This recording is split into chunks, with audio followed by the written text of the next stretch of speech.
Mana shu ketish yo'nalishida qilib ketamiz. Borgandan keyin o'sha xat mashinasi bor, o'shanga tashlaymiz. Salfetkalar, bir martalik idishlar yotganini ko'rdik.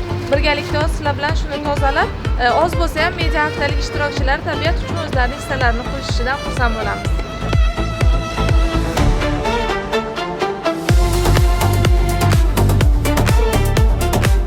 Media haftalik doirasida yaxshi ishga qo'l urdik.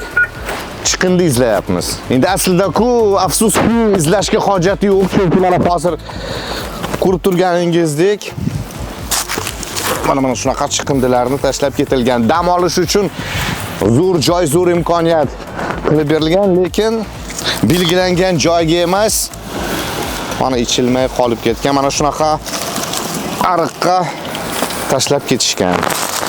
Ozodalik har birimizga bog'liq va har birimiz befarq bo'lishimiz kerak emas. Hali 5 daqiqa ham o'tgani yo'q, lekin mana ko'rib turganingizdek paketimiz deyarli to'ldi.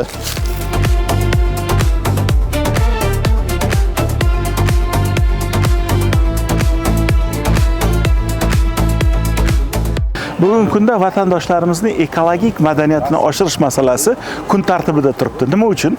Chunki bir tomondan aholi soni ko'payapti, hajmi ko'payapti va shuningdek yangi shaharlarimiz rivojlanyapti. Demak, hozirgi kunda aynan ekologik madaniyatni yanada shakllantirish va unga har bir fuqaromizni hissasi qo'shilishi kerak deb o'ylayman. Bu qayerda ko'rinadi? Albatta, birinchi navbatda biz o'zimizni atrofimizni toza, ozoda saqlashimiz kerak. Misol uchun o'sha chiqindilar, maishiy, oddiy chiqindilar bir qarashda oddiy narsalar ko'rinadi, lekin aslida ham aholi ko'payib borayotgan joyda, misol uchun o'sha Yaponiya tajribasini oladigan bo'lsak yoki masalan Angliya tajribasini oladigan bo'lsak, albatta birinchi qiladigan ishimiz o'sha tabiatimiz, ona tabiatimiz toza, sof saqlashimiz uchun biz atrofimizni toza saqlashimiz kerak va albatta chiqindilarni o'sha o'z tartibiga ko'ra tashlasak ham bu ishga katta hissa qo'shgan bo'lamiz.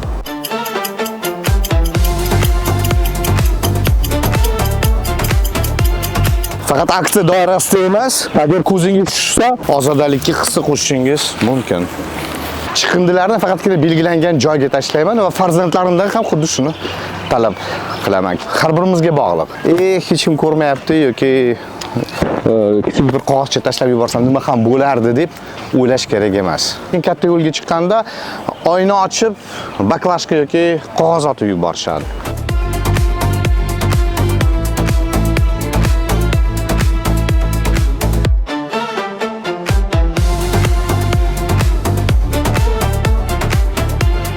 Jizzax shahrida yoshlar shaharchasida biz shu plastik buyumlarni tozalashlarni amalga oshirdik. Tabiat qo'ynida yurgan insonlardan ekologik madaniyatga e'tiborli bo'lishlarini so'rab qolgan bo'lardik. Hozir ajoyib challenge bo'ldi. Bunaqa challenge'ni trendga chiqarsa, undan ham yaxshi bo'lardi. Men o'zim operatorman. Bu challenge'ni syomka qilganda bitta xafa qiladigan tarafi ham bo'ldi. Ey operator, kel mana bu yoqni olyapmiz, musor olyapmiz deb chaqirishyapti-da.